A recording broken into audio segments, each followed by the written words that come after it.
Well, hello everyone and welcome back to another Theme Park Obsession video. My name is Dylan and thank you so much for tuning back into the channel. Today I have a sneak peek of Halloween Horror Nights 2023 for you. So how about you and I dive right in.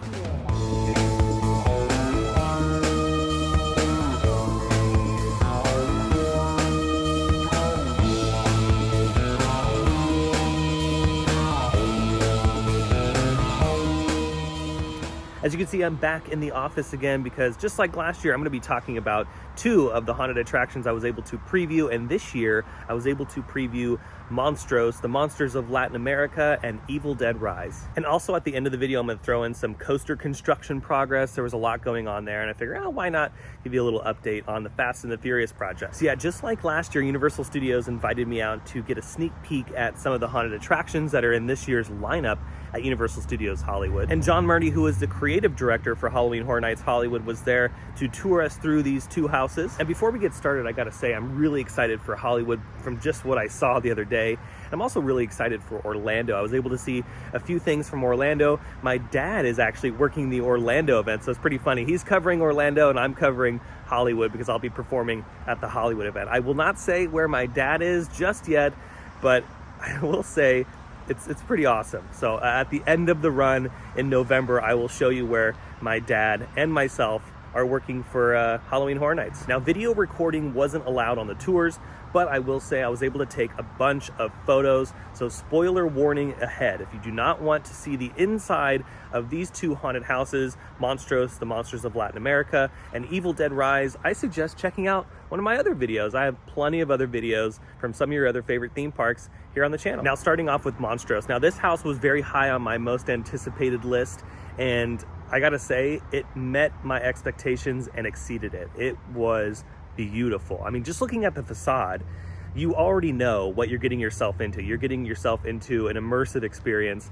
And boy, oh boy, when you walk through the curtain into the crypt, it is beautiful. It's stunning. The set design in a lot of the Halloween Horror Nights haunted houses, not just here in Hollywood, but in Orlando, is just stunning. So huge shout out to the creative teams that put all this stuff together, because it is a lot of hard work, and you can tell in Monstros, the Monsters of Latin America, that so much heart and soul was put into making sure that this thing is as immersive as possible. And mind you, the Parisian Courtyard location is a very difficult spot to work with, because it's not just an easy, like, you throw up a tent and you have a rectangle shape and you could throw in all of what you can into that rectangle. The Parisian Courtyard has a bunch of different shapes, there's elevation changes, and it's a very small space. So in order to build something that is immersive and scary at the same time and is compelling enough, it's very difficult. So the Parisian Courtyard is a huge challenge, and I gotta say, for the 2023 season, they nailed it. Right when you walk through the curtain, you're met with a bunch of skeletons, and the scenic design in here is really pretty because everything's just kind of falling apart. It looks like it's been there for years and years and years and years and years and years and years. And some of the skeletons are like literally falling out of the walls. So that was a really nice touch. And you kind of navigate your way into the first like major room. And there's a bunch of like stuff in your face. I love when Halloween Horror Nights puts a bunch of obstacles in your face while you're walking through the attraction, and this attraction has a bunch of it. So just get ready for a lot of stuff in your face. And in this room is where you'll encounter the first myth and legend, and I'm sorry if I'm going to be mispronouncing all of this stuff. I'm going to try my best, but the first creature you see is Tlalapoochee. I think that's how you pronounce it. Regardless, it is a very cool room. When you walk inside, there's a bunch of bird cages everywhere. There's like claw marks all over the walls because it looks like this creature has just been trying to grab people. And then you actually see the creature in physical form as a performer. There's obviously an activated trigger there, so that's where the scare is coming from. But the scenic in here is gorgeous. There's a bunch of bird cages, and they all have like these little bumble balls in them. Now, if you don't know what a bumble ball is, it's like one of those little toys. Usually have them for like cats, where when you turn it on, it kind of like rolls around all over the floor and everything. Well, they've put them in some of the bird cages. So when you walk into the room, the bird cages are going crazy. And they also have a few little Easter eggs from the Scarecrow maze in this particular section of the haunted house. They have the crow, the animated figure is in there. So yeah, there's a bunch of like feathers everywhere. There's also a lot of like what looks to be like sage and things hanging from the walls, and a bunch of vines and entrails and body parts everywhere. I mean, It is a gorgeous room. Like, there's so much to look at that you just want to keep walking through. That's going to be the reoccurring trend with this haunted house. You just want to keep walking through it over and over again because there's just so many little details to look at. Now, one thing this creature loves eating is babies, and that's the next kind of scene that you're going to walk into. There's like this transition hallway, beautiful transition hallway, where you're going to see a bunch of like baby, I'm going to call them baby baskets. I'm sure there's going to be some gnarly sound effects going on in this section that kind of transitions into the next scene, which is the next myth and legend. And I believe it's called La Lechuza. It's a big like owl kind of creature, and you kind of get a hint of this on the outside of the haunted house in the facade. There's a little owl outside on the facade, and I believe it is animated. I think if I remember correctly, John Murdy did say that the owl out on the facade is animated, and that kind of is like a foreshadowing of what you're about to see when you go through this next curtain. Now, for those that went to Midsummer Scream, this is the figure that John Murdy was teasing at Midsummer Scream, that animated, the animatronic figure that just was like the skeleton form. It was just the raw pieces of metal that they were using and playing with. Now, walking through this curtain, we see it in its final form, and OMG, that thing, I mean, it almost took my breath away when I saw it. And it's, just keep in mind, the rooms in this haunted house are very tight and intimate. It's not like, you know, sometimes Hollywood does really big open rooms, where like they do have a big open room in this one, but it seems like with this year's iteration of a Latin American haunted house, they really decided to tighten things up. And when you walk into the Lechuza room, oh yeah, I mean, it's impressive. It is essentially a giant, nasty looking bird's nest. And seeing the animated figure in person that close to the guest's point of view is impressive. I mean, it's very terrifying, and it's very gory as well. It's like when you saw it, you know, the Midsummer Scream thing was cool because like we got to see the raw elements of it. But when you put everything together, you dress it up, you have the sculpt on there, which, by the way, Pat McGee from McGee Effects did the sculpt on a lot of the things that you're going to see in this haunted house. I mean, just looking at it, you want to take photos with it because it's just, it's such a great piece of art. And when it's moving, it obviously wasn't moving when we were walking through on the tour. They still were having to work on some things. But when it's moving, I mean, it's going to be huge. And the bird's nest that's underneath it is just disgusting. There's body parts everywhere. And inside the room on the wall, the scenic in there is also very beautiful. There's a bunch of vines everywhere. It looks like the bird was trying to make a nest with other materials and just ended up throwing stuff to the side, including some body parts. But yeah, in person, when you see this figure, it is going to take your breath away. And what's also really cool about this section of the haunted house is it's pretty early on. It's like the second or third room into it, the second or third major room. So right off the bat, when you enter, I mean, it's already getting intense. I mean, the first like room is intense, but once you get to this section with the huge animated figure, I mean, it's, oh yeah, game's on. Now, after this room, you're gonna make your way through a transition hallway. Now, this transition hallway used to be pretty lackluster in years past. They used to really not decorate this section, but the past couple years, they've done a really great job in set dressing this entire space, because it is an awkward transition, because you have to get from the front of Parisian Courtyard, where Mel's Diner is, to the kind of the core, the heart of Parisian Courtyard. And you know, it's hard to put something right there because there's a ceiling, there's an elevation change, so they really can't do much. But thankfully this year, that entire transition hallway is decked out. It looks beautiful, and there's a few scares in there too. I'm not going to show you tell you where exactly, but I will say that there is a few scares kind of hidden in that section that are really fun. And after you make your way through this transition, the next character you're going to see in the next myth and legend is El Saban. He is a very tall creature, and that's pretty much the rest of the haunted house. And the first thing you're going to encounter is the facade for this bar that you're going to walk through. And of course, there's a bunch of mayhem happening on the outside of this bar and on the inside of the bar. There's a scare that's on the outside of the bar, and then there's a few other little surprises here and there. But once you enter the, I think it's called the Pokeria, I think that's how you pronounce it. Yeah, lots of chaos going on in there, where you're going to see the creature again. There's a lot of people that unfortunately have met their match with the creature. And the scenic design in here is gorgeous. And what's really cool about this section of the haunted house is it blends together nicely with the surrounding architecture of the Parisian courtyard. You can't cover a haunted house completely from the top of the lumber. So like the lumber usually goes like 8 or 9 feet. The whole thing can't be covered. Some sections have to be open, and that's just for fire code. And this section of the haunted house is uncovered, so you kind of see the rest of the Parisian courtyard. But like I said, it blends in really nicely. And I don't know if they thought about that when designing the haunted house, or if after they designed it, they're like, oh, wait a minute, this actually works really well because it looks just like this bar scene. So everything kind of blends together really nicely. It's not as jarring if they do something, you know, it's like if they did a clown maze there and you have all these bright and colorful things, and then you look and you see the Parisian courtyard architecture. But in this instance, it fits very beautifully. You then make your way into the kitchen, where there's a lot of cool stuff happening in there. There's a few scares. They're also going to be adding a lot of blood into this haunted house. That's the last thing that they're going to do. So that's why in some of these photos, some things look a little too clean. John Murdy did say that the blood is the last thing they're going to do, and they're probably doing it right now at the time of making this video, because we only have a couple more days left until Halloween Horror Nights has their employee preview. So yeah, things look a little too clean right now, and that's just because they have not finished the scenic. But after the kitchen, I actually really like this next scene after the kitchen, and it's this very tight room, and there's a scare in here as well with El Saban, but the hanging pigs are so disgusting, and of course this room is going to smell like you know what.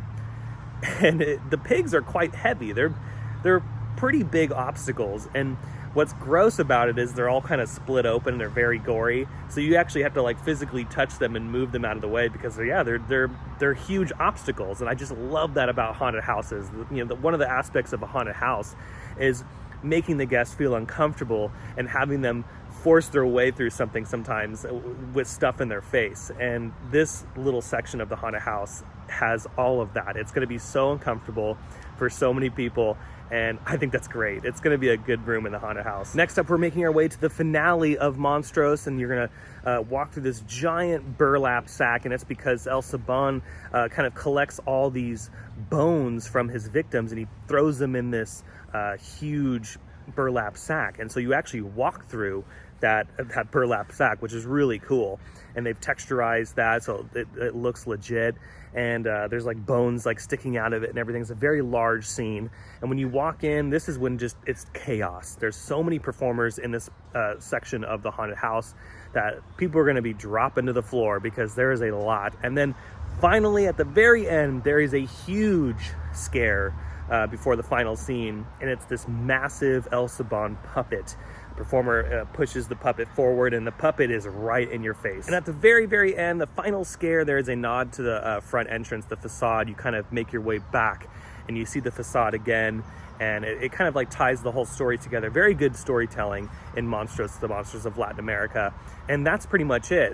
The ending gets super intense. Sorry, I was like looking at, I feel like La Lechuza was over here or something. But yeah, a very intense ending, beautiful storytelling. I think this haunted house will probably be one of the more intense ones at the event, just because of how tight the corridors are, how beautiful the scenic is. It really does feel like you have been taken out of Universal Studios and plopped into somewhere in Latin America, just experiencing the kind of like the rich culture of wherever you are. I mean, it's pretty cool. It seems like every year Horror Nights gets more and more immersive, and the best thing is when you completely forget where you are.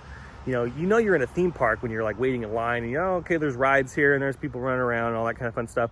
But the minute you enter a haunted house and you're completely immersed into this environment, and you forget, you're like, oh wait, are we like in Mexico right now, or are we somewhere else in Latin America? Like where are we? Are we in Brazil or something? Like that's when you know they won, because it's so well done. So a huge shout out to the crews that put this one together.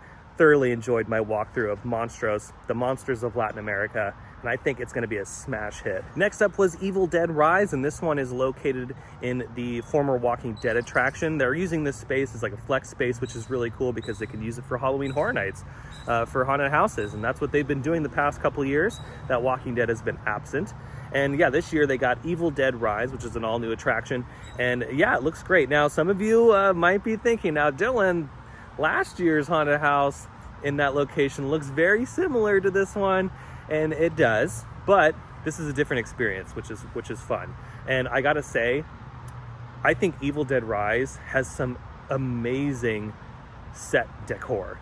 Like, there's a lot of little tiny details, again, where you're gonna have to go through a few times, because I mean, it's incredible how much they have crammed into this house, and it looks just like the film. If you've seen Evil Dead Rise, it takes place in an apartment, and it looks like you're in the apartment. It's incredible. You're gonna see Ellie and how she met her demise when she first gets possessed by those horrible demons that we all know and actually love when it comes to Evil Dead Rise, because that's what makes the movie so gnarly. And you're gonna see here as like a slight pre-show element before you walk into the haunted house. And then you start making your way through, and the first scene you're gonna encounter is Ellie in the bathtub. You know, that classic scene in the trailer that we've seen of her like kind of lifting up out of the bathtub. It's very terrifying. And she is an animated figure. It's like a push cart kind of animated figure, and she's gonna come like up and out of the bathtub, which is very neat. You then make your way to the bedroom where this all kind of started. Danny's the one that just screws this up for everybody. I mean, Danny was the one that grabbed the Book of the Dead and explored through that, which is a big no-no in the Evil Dead franchise, and also took these records that have the sayings of what's in the Book of the Dead on them. And of course, you know what hits the fan, and that's how all this kind of happened. But when you're in the bedroom, you're gonna hear that, which is gonna be really cool. But this is where I was talking about how they have so many different props. I mean, again, it looks just like the film. Like if you just stepped inside the film and you're standing in the bedroom, you're literally there. And there's so many little records and cassettes, and there's like DJ table that kind of shows like how this all kind of started. There's also a really cool special effect in this room that you're gonna see. It's like a see-through wall effect. But yeah, shout out to the crew, that the prop department, because holy moly, there's so many props. There's even a little Easter egg thrown in there, kind of a nod to Secret Life of Pets, which is right next door. You're then gonna make your way to the kitchen scene where Bridget, I believe Bridget is the character, is eating the glass. Yeah, terrifying. And you're gonna see all of that happen right in front of your eyes in that scene. Again, the prop department nailed it in this room as well. There's so many little details that you can find on multiple run-throughs of this. It's also another really good scare in there, because I think Bridget is the distraction. So be careful walking through the kitchen. And next up is the lounge in the apartment. And here's another spot again where there's just so many props. John Marty actually talked about this. He brought Warner Brothers in not too long ago, the executives from the movie and Warner Brothers, because it is a Warner Brothers property, and they loved the props, because they even said like, dang, this looks just like when we were filming in New Zealand. This looks like production. So thanks guys for putting this all together, because it really does feel like we're back at on set again. So yeah, this room, the lounge room, there's so many things to look at, and there's a bunch of chaos happening in here too. There's multiple scares as you're kind of navigating your way around the lounge. And then you eventually survive, and you make your way out of the apartment and into the hallway where the other apartments are located.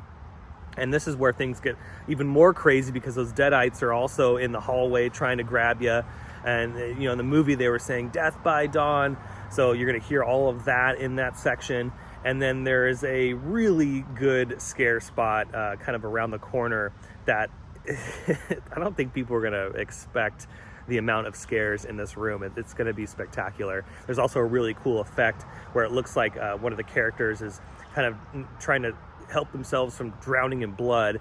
So you're gonna see that just like in the film.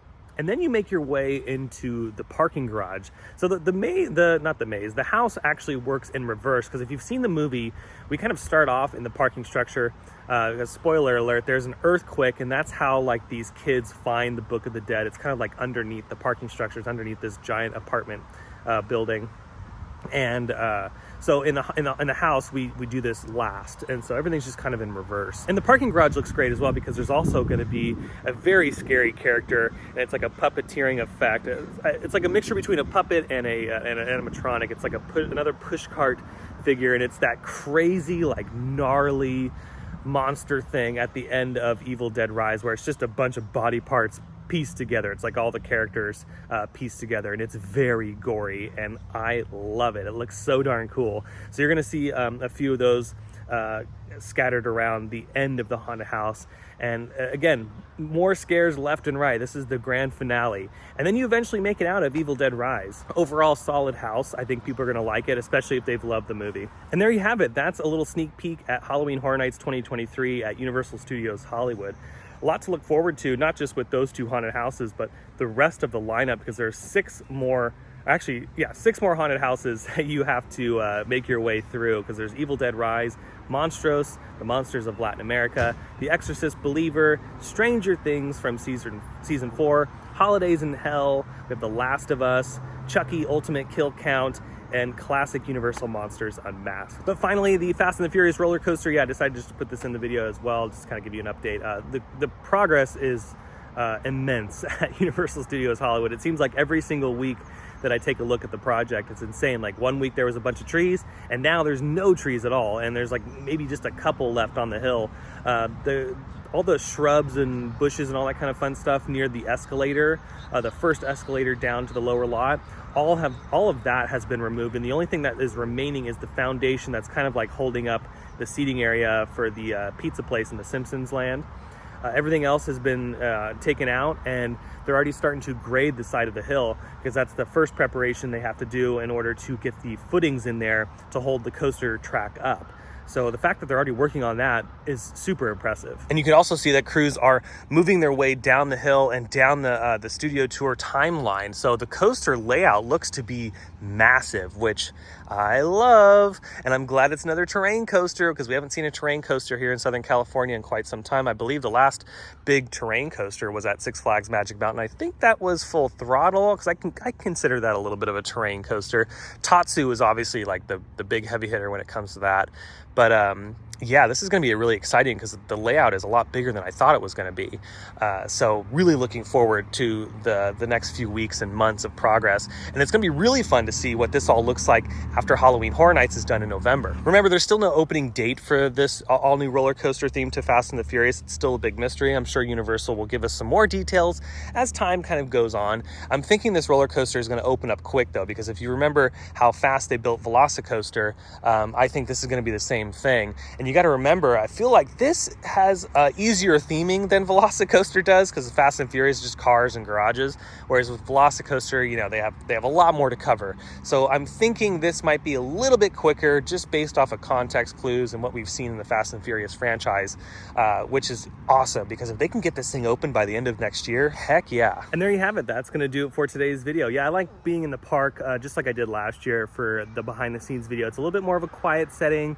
I don't have to deal with the park music and all that kind of fun stuff at Universal Studios. And yeah, it kind of gives me more time to talk about some of the scenes. So I hope you enjoyed the video. If you did, go ahead and smash the thumbs up button. And if you're new to the channel and you love these videos covering Universal Studios Hollywood or Disneyland or Knott's Berry Farm, Six Flags, Orlando stuff, a bunch of different theme parks, consider subscribing, because I have brand new videos every single week that you won't want to miss out on. I have an Instagram account. I'll leave that link down below in the description, as well as the links to my other socials, so be sure to check those out. But until the next video, I hope you have a beautiful day, morning, evening, whatever it is.